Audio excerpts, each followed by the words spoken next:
10th place, Horizon Forbidden West. I'll tell you right away, the game was a success. The plot was greatly expanded and twisted so much that the brains boil, which is important. Additional tasks finally became more woven into the main plot, and ceased to be boring and dull, as it was in the first part. The combat system was completely redesigned and supplemented with various mechanics that made the battles more dynamic and exciting. The world of the game became much more lively and saturated. The visual component, in not all praise. Probably, this is the most beautiful game in recent times. If you take the same genre of games with wildlife, what game can Horizon Forbidden West yield to in terms of visuals and graphics? In short, the game pulls on 10 out of 10. Fans of the first part will love it, and you will see such beauty in few other games. So I highly recommend you to try it.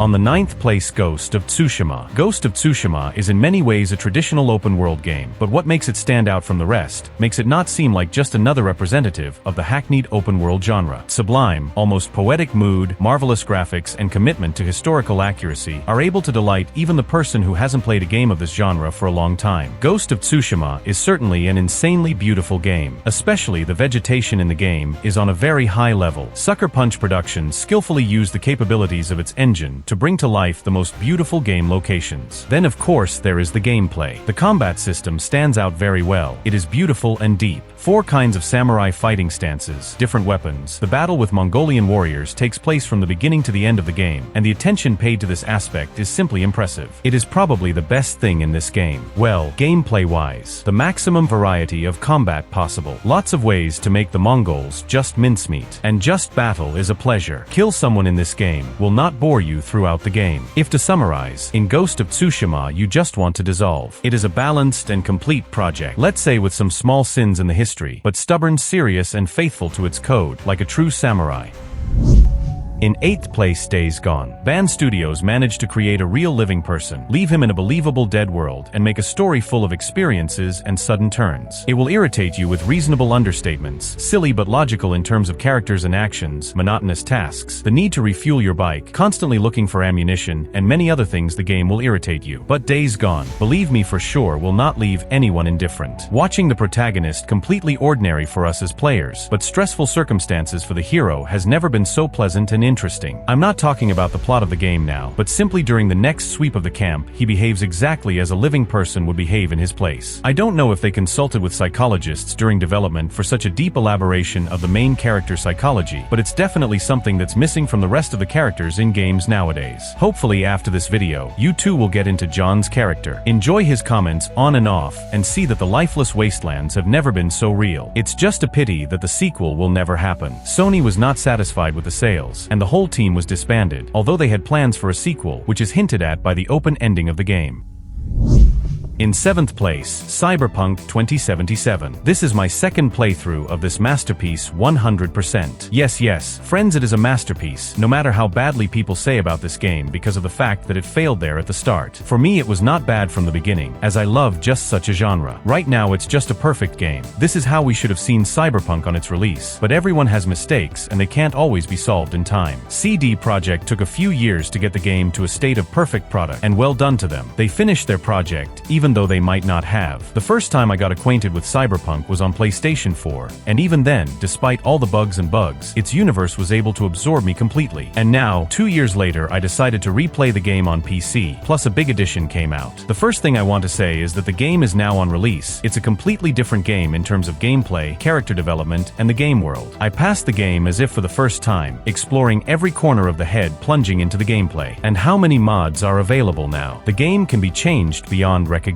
And you know, I feel sad that for me this story is now finally closed. I will remember this game because it left a huge mark in my PAMT, and for me it's one of the best in decades, on a level probably with The Witcher. Definitely recommend a playthrough.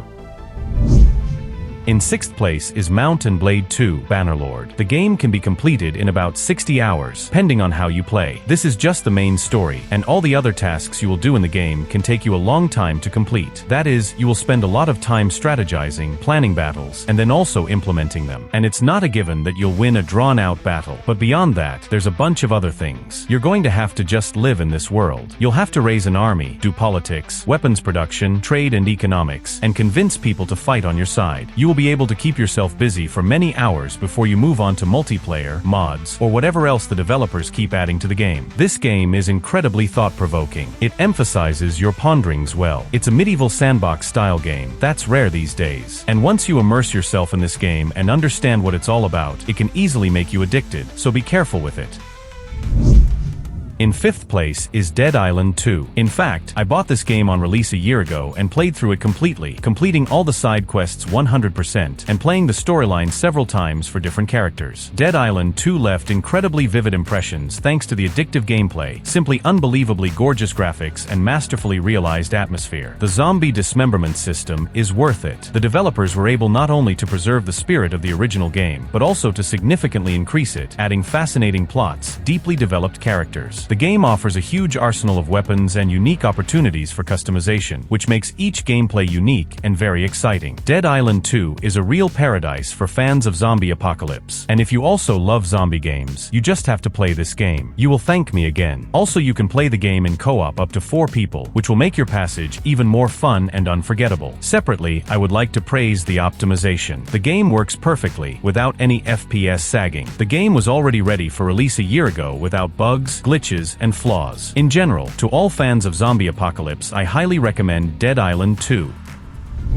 In 4th place is Wolfenstein 2, The New Colossus. Please, try to remember the best shooters of the last 10 years in which there was. I assure you, there are not many such games. Many people say that the genre of quest-based strategy games is dying, but what is really dying is the genre of single-player story-based shooters. There are so few of them that you want to greet each new game with hope, and the Wolfenstein relaunch brought me that hope. If the first part was just a great game, then the second part enhanced all of its virtues by 200%. The drive appeared, the gameplay became more varied. There were absolutely wild scenes. The game constantly surprises you, gives you new ways of destroying enemies, and most importantly, shooting in it does not bore you until the end of the game. Plot in the game is also worked on 10 out of 10. Here, as well as in the first part, you will have to visit other planets and participate in mind-blowing missions. I don't want to spoiler anything. You'll have to take part in them yourself. The shooting part is great. It's fun to shoot, great dynamics, soundtracks that constantly push you to action. In general, Wolfenstein 2 is one of the best shooters of the last years, which is also very exciting. 3rd place went to A Plague Tale, Innocence. This story is about a sister and brother who are running away from death. You are waiting for a difficult path full of various obstacles, and of course, rats. The main emphasis in this game is on the story. It is pleasant to watch. It has interesting characters, which in the process of passing develop and change. The main character becomes more and more ruthless each time. Her younger brother, though he doesn't understand much due to his age, also gradually hardens, but remains cute enough throughout the game. Much attention in the game is paid to the light, and working out its smoothness, realism, the way it illuminates dark locations, which in this game are the majority. Those moments, when the heroes take the same torch to light their way and defend themselves from hordes of rats, are just great. Separately, I would like to say about the whole atmosphere in the game. It is simply mesmerizing here, a competent combination of music, which causes anxiety, panic, and also relief when everything ends. You can go through the game both calmly, killing almost no one, and on the contrary, make it easier on yourself by killing all the enemies in your path, although it's unprofitable for the most part. However, it gives some variation to the passage. The game has incredibly beautiful visuals with gorgeous scenery. Not to be overlooked is the interesting, drama-filled plot. Even if the game has shortcomings, they are easily leveled by its big pluses. The game deservedly received its score of 10 points out of 10. Indifferent, this story will not leave you. In 2nd place is Red Dead Redemption 2. This is simply the legendary game of the decade. I can't remember a game that has ever evoked such contradictory emotions in me. Sometimes it pissed me off, sometimes it made me incredibly happy, sometimes it amused me, and sometimes it made me cry for days on end. Red Dead Redemption 2 left an incredible aftertaste. I believe that all the awards that Red Dead Redemption 2 has or hasn't received are fully deserved. Great story, amazing soundtracks, great acting, but not Game of the Year? Why has this become the mystery of the century for me? Perhaps you have an answer? I'll say the graphics. The beauty here is everywhere. It's all over the place, and it feels tangible. The weather effects, the landscape, the clothing, the physics of the animals. In general, everything that surrounds, worked out to the smallest detail. And by the way, interesting fact, when creating the environment and light, the developers were inspired by the works of artists. Music in Red Dead Redemption 2 deserves a special mention. Compositions really take the soul. The most important thing is the plot, and it is simply masterpiece, one of the most exciting, awe-inspiring, and heartbreaking stories. You will remember it for a long time. It will make you think about many things, plunge you into a quiet melancholy, and maybe even bring you to tears. Yes, it is very long, but believe me, once you get past the first chapter, you will be unstoppable.